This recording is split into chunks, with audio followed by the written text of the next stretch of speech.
Well, hi, Facebook friends. Father Frank here, giving you my daily Facebook Live reflection. I'm down here once again in Florida, and we'll be doing work at our new expanded Priest for Life headquarters this week.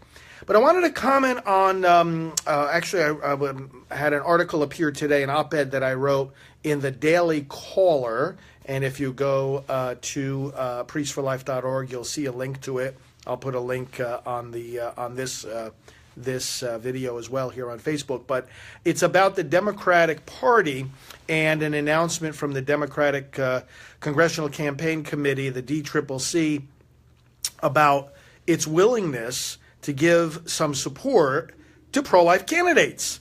Now, of course, the party has been having a hard time figuring out whether it wants to welcome pro-life people in the first place. And you can read a little bit of the history of that in my article. You remember not too long ago, Tom Perez, chairman of the party, talking about how pro-lifers were really not welcome in the party because he said it's an absolute that people have to stand for a woman's right to choose an abortion.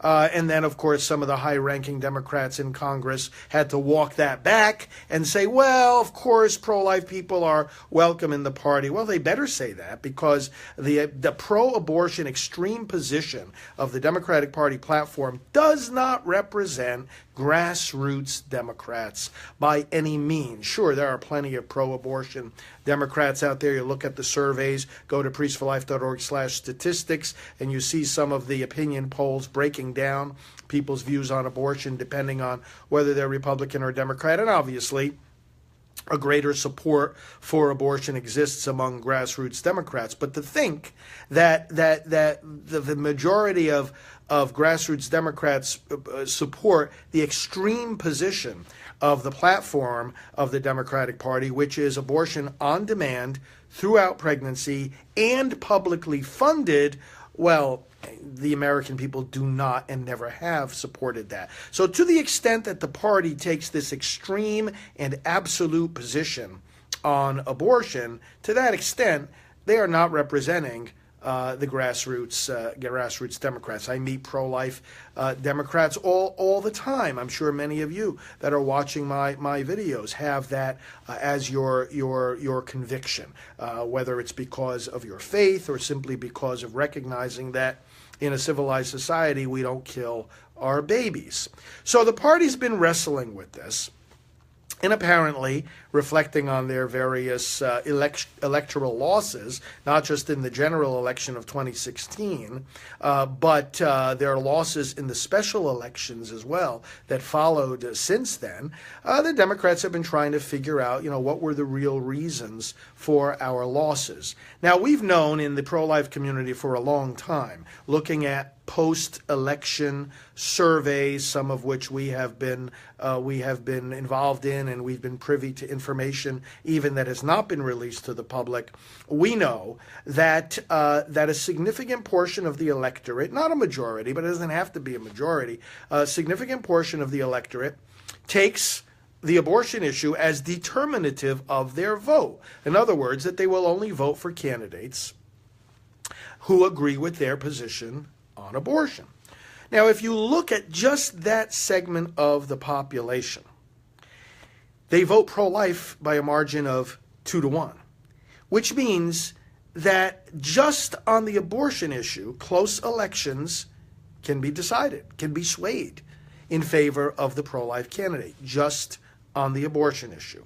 And this means that the pro-life voting bloc among the electorate is a substantial and important determining factor in a lot of elections. Now, maybe some political analysts within the Democratic Party ranks have come to realize that. That's what I think is going on. They see it's politically smart. We can win a few more elections by getting behind some of our Democratic candidates who may say that they themselves are pro-life. That is a switch simply because you look at the history going on here, and the higher you try to rise in the ranks of government, if you're a Democrat, the more pressure is put on you by the party and by the party's donors, among which, of course, in a big way is Planned Parenthood, the world's largest abortion business. The more pressure is going to be put on you to change from pro-life to pro-abortion.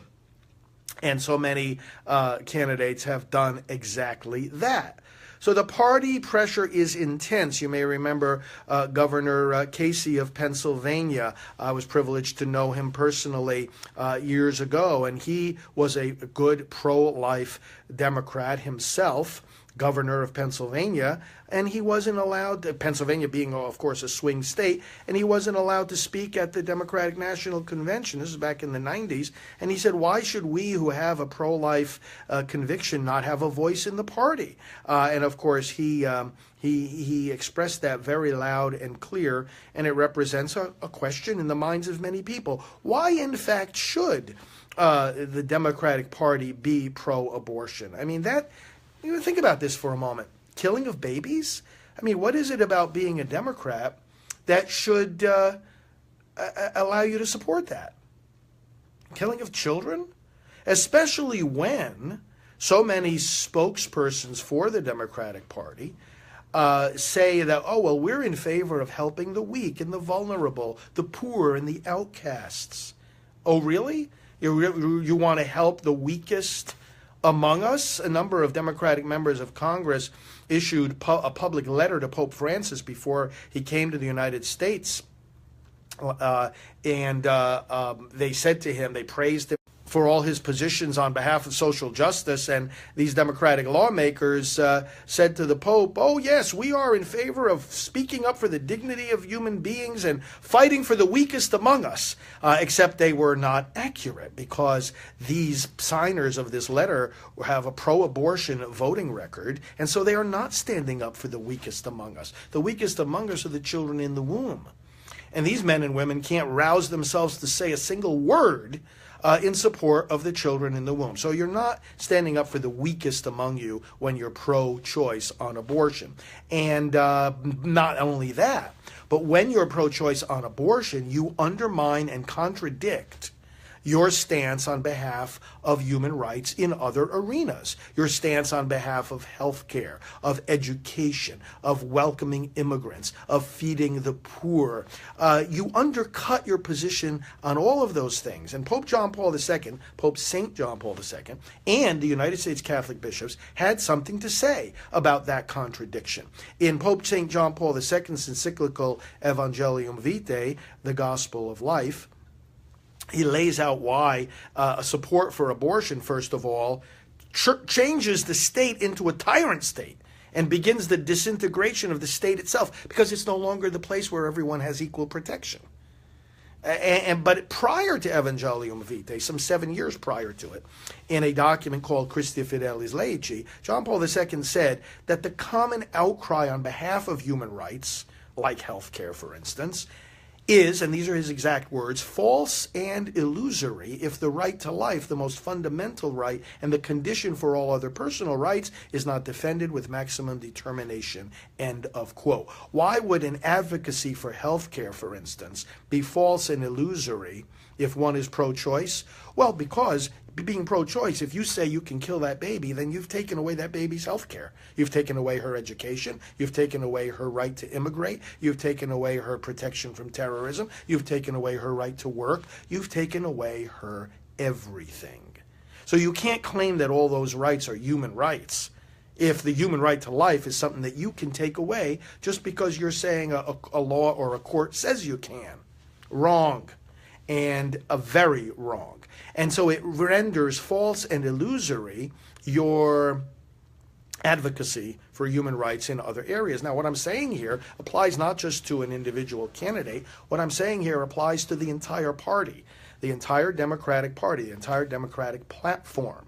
Its advocacy for human rights is false and illusory because it says all those rights can be taken away in one fell swoop by killing that child by abortion. You guys have to work this out in your mind and heart. I'm talking to you in the Democratic Party who take a pro-choice position. You have to straighten this out in your mind and heart and stop trying to fool the rest of us. Now, the American bishops had something to say about this in their 1998 document, Living the Gospel of Life, which took John Paul's 95 document, The Gospel of Life, and applied it to the American culture and circumstances. And they said a similar thing. In that document, they said that being right on all these other issues, whether it's immigration or the right to work or health care or anything like that, being right on those issues does not excuse a wrong choice when it comes to abortion. And in fact, a wrong choice on abortion, and this is again the bishop's words, quote, renders suspect the rightness of your positions on other issues. Because you're saying all these other human rights belong to some people, but not to all. Think about it. All these other human rights you're advocating for, they belong only to the people who make it outside of the womb. They don't belong to you at the beginning of your life. What we say instead is human rights begin when human lives begin. Or as our youth outreach director, Brian Kemper, says, social justice begins in the womb. Those of you that run the Democratic Party, those of you that are pro-abortion Democratic politicians, you got to straighten this out in your minds and hearts. And you got to do it fast. Now, don't try to fool us. Throwing some support behind a few pro-life candidates here and there, well, of course, in those instances, maybe it indicates the beginning of a soul-searching that you need to do, because you will continue to lose elections if you continue to advocate abortion. Because the American people are moving away from abortion. But something deeper has to happen. You see, it's not enough that a Democratic candidate says he or she is pro-life. That's not enough to get pro-life Americans to vote for that person. You know why? Because what you're trying to do is to get back into power in Congress. So you're calculating, you're saying, maybe we can take over the House in 2018, maybe we can take over the Senate. First of all, I have news for you, you're not going to do that. And secondly, if you try to do that simply by saying, oh, look, we support this pro-life candidate or that pro-life candidate, maybe he or she is in a district where there's a strong pro-life voting population, yeah, I'll tell you what we're going to tell those voters. We're going to tell those voters you can't vote for that person, even if they're pro-life, because you're putting the party of pro-abortion into power. Let's say the congressional races in the midterms are very, very close, and it looks like the Democrats can take over the House or the Senate or both. Again, that's not going to happen. But let's say it looks very close, and people are afraid that's going to happen. And so the Democrats are going to get behind some pro-life candidates so that they can get a majority in the House. Well, as soon as you get a majority in the House or a majority in the Senate, guess what? That individual candidate that was just elected might be pro-life, and they might vote and they might talk pro-life. But who controls the committees in the House of Representatives? Who controls the committees in the Senate? The party that has the majority controls the committees. And what's the significance of that? The significance of that is that the committee determines whether a particular bill is going to make it to the floor of the House or of the Senate to be debated and voted on in the first place. So it doesn't matter if you have a pro-life Democrat that was elected if in the end the committees for all these legislative initiatives are controlled by pro-abortion Democrats, of which there used to be several dozen in the House of Representatives when I first got started with Priests for Life, and now 3 or 2 and 1 sometimes. It's a drastic change. The polarization is increased, not decreased. The extremism of the Democratic Party platform on abortion has increased, not decreased. So I'm not impressed by this particular announcement. Check out my article on the Daily Caller today, and let's continue talking about this, and let's continue working towards great pro-life victories in the midterm elections. But remember, it's not just the candidate that matters, it's the party that matters. And the Democratic Party is the party of abortion. It is the party of death. And as long as it is the party of death, it should not be in power. And as long as it continues to advocate for abortion throughout pregnancy and funded by taxpayers, number one, it distances itself from the American people. And number two, it is not a pro-life party. And what needs to happen is not just the DCCC saying we'll support some pro-life candidates. We can see the political expediency in that a mile away. No. What the party needs to do is experience a deep, significant, philosophical, and moral repentance from abortion and a separation, a repudiation of the child-killing industry in this country. First and foremost, Planned Parenthood, but not only Planned Parenthood, all the abortion facilities nationwide. Those are my reflections, brothers and sisters. I'll be back with you again tomorrow. Thank you for watching, sharing this video, subscribing to the notifications, liking this page. Please do all those things and join us again tomorrow. God bless you.